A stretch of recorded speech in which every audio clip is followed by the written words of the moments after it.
ఇతరులకు ఆసరా కల్పిస్తూ పరిస్థితులను అర్థం చేసుకుంటూ ఓర్పుతో సానుభూతిని కలిగి విలువలను పోగొట్టుకోకుండా కృతజ్ఞతాభావం కలిగి ఆశలు కల్పించుకుంటూ ముందు చూపుతో ధైర్యంతో సమయస్ఫూర్తి ఆలోచనలు చేస్తూ జీవితంలో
విజయనగరం నుంచి వచ్చాను.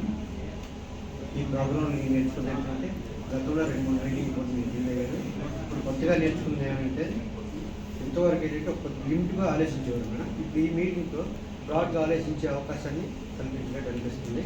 దీనివల్ల ఏంటంటే చాలా ఉపయోగకరమైన విషయాలు తెలుసుకున్నాం. దీనివల్ల కంపెనీకి అయితే మాత్రం చాలా బెనిఫిట్స్ ఉంటాయి. ఎందుకంటే మ్యాక్సిమం 99% అందరూ కూడా టార్గెట్స్ కంప్లీట్ చేయడానికి చాలా విషయాలు తెలియజేశారు. ధన్యవాదాలు. నా పేరు కాశీ, మీ అందరికీ తెలిసిందే. ఇది సార్ చెప్పింది మనకి 2 రోజుల నుంచి పాపం చాలా కష్టపడి చెప్పారు ఆయన. మనకి ఉద్యోగ పరంగానే కాకుండా మనకి వ్యక్తిగతంగా చాలా బాగా ఉపయోగపడుతుంది. ఎందుకంటే మనలో చాలామంది యంగ్స్టర్స్ ఉన్నారు, పెళ్లి కాని వాళ్ళు ఇంకా చాలామంది ఉన్నారు. వీళ్ళకి ఇంకా బాగా ఉపయోగపడుతుంది. ఎందుకంటే మీకు కష్టపడడానికి టైం ఉంది. ఎందుకంటే పెళ్ళి అయిపోతే ఇంటికి వెళ్ళేసరికి టెన్షన్స్ అన్ని వేరు. పెళ్ళి అవ్వలేదు కాబట్టి సార్ చెప్పిన దాన్ని మనకి ఈ సీట్స్ ఇవ్వడం చెప్పడం ఒక వ్యక్తి, ఇవన్నీ తయారు చేసి మనకు అందించారు. మళ్ళీ వాళ్ళు మర్చిపోకుండా మనం రాసుకున్నది కూడా కరెక్ట్గా రాసుకోలేదు. సీట్స్ అందించారంటే మనకి చాలా బాగా ఉపయోగపడతాయి. ఇవన్నీ దగ్గర పెట్టుకుని మనం వ్యక్తిగతంగా వీటిని ఉపయోగించుకుంటే మనం ఉన్నత స్థాయికి ఇంకా ఎదిగే అవకాశం ఉంది, ఉపయోగపడతాయి మనకి. దీని మూలంగా సార్కి మనం చాలా రుణపడిపోయి ఉన్నాం. ఇలాంటి సందేశం మనకే కాకుండా ఇంకా బయట ఉన్న కార్మిక సంఘాలకి అందరికీ అందాలని నేను కోరుకుంటున్నాను. సార్కి ధన్యవాదాలు చెప్తున్నాను.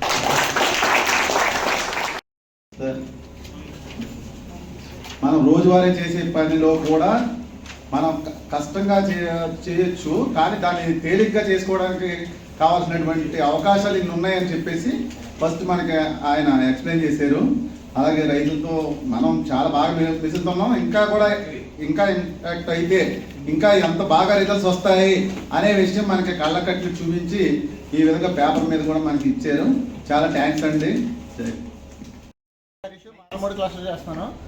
సారు ఫస్ట్ రోజు అయితే మాకు ఒకటి చెప్పారు, నేను ఏ వాయిస్తో అయితే ఈరోజు మొదలు పెడుతున్నానో వెళ్ళిపోయేంత వరకు కూడా నేను ఇదే వాయిస్తో చేస్తా అన్నారు.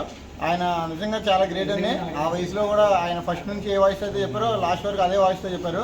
మనకి ఇది కంపెనీ పరంగానే కాదు, వ్యక్తిగత లైఫ్లో కూడా చాలామంది చాలా చిరాకులు ఉంటాయి. మన కాశీ చెప్పినప్పుడు ఇంటికి వెళ్ళంగానే టెన్షన్స్ అలా ఉంటాయి. పిల్లలతో చిరాకు పడడం, ఎలా మాట్లాడాలి ఏంటి, తర్వాత మన బాడీ లాంగ్వేజ్, మనం ఎవరికి ఏ సమాధానం చెప్తాం, మన సమయస్ఫూర్తి, ఇవన్నీ చాలామందికి ఉపయోగపడతాయి. అదేవిధంగా మనం కూడా ఇప్పుడు వరకు రోజు చేసే కార్యకలాపాలు ఇవి ఉంటాయి, కానీ ఇంకా మనల్ని మెరుగుపరుచుకోవడం ద్వారా మనం ఈ స్కిల్స్ అన్ని పాటించడం ద్వారా మనకు వచ్చే గౌరవం పెరుగుతుంది. అదేవిధంగా మనకి చాలా వీడియోస్ చూపించి చాలా నైపుణ్యత కలిగించారు. ప్రతి విషయాన్ని మనం ఎలా ఆలోచించాలి, ఇంటిగ్రేటివ్ కానీ, తర్వాత ఇంకా ఏది ఇంపార్టెంట్ ఏది అన్ఇంపార్టెంట్, రేషనల్ మైండ్ అంటే ఏంటి, ఇంటిగ్రేటివ్ మైండ్ అంటే ఏంటి అని మనకు చాలా విషయాలు తెలియజేశారు. ఇదే రకంగా అన్ని కార్మిక రంగాలకి ఆయన తెలియజేయాలని, ఇంకా ఎంత అభివృద్ధి చెందాలని మనస్ఫూర్తిగా కోరుకుంటున్నాం. I'm working as a first officer in క్రియాపైలం. సార్ యాక్చువల్గా చాలా బాగా చెప్పారు సార్. ఇది యాక్చువల్గా వచ్చేప్పటికి మనం ఏదైతే అనుకుంటామో ఇప్పుడు నిజ జీవితంలో మనం అందరి మైండ్ సెట్ ఒకేలా ఉండాలి అని ఏమీ లేదు. నేను వచ్చేవాటికి అది మనందరూ అనుకున్నది, అందరూ మనలాగా ఆలోచిస్తారు, మనలాగే చేయగలరని మనం అనుకుంటాం. కానీ సార్ అదే ప్రాక్టికల్గా మన బ్రేక్ చేస్తారు. అంటే మన ద్వారా అందరి పేపర్ వర్క్ చేయించడం కానీ, లేదంటే గేమ్స్ ఏమైనా పెట్టి ఇలాంటివి పెట్టి అందరూ ఒకేలాగా చేయలేరు, అందరి మైండ్ సెట్ ఒకేలాగా ఉండదు, డిఫరెంట్గా ఆలోచించగలరు. ఎవరు చేసే దాంట్లో వాళ్ళు తోపై ఉండొచ్చు. ప్రతిదీ ఎవరి ఇండివిజువాలిటీ వాళ్ళకు ఉంటుంది. అండ్ మోరేవర్ సార్ ఏం చెప్తున్నారు కానీ దాంట్లో ఫార్మర్స్ పరంగా మనం బాగా గుర్తుపెట్టుకునేలాగా చెప్పారు.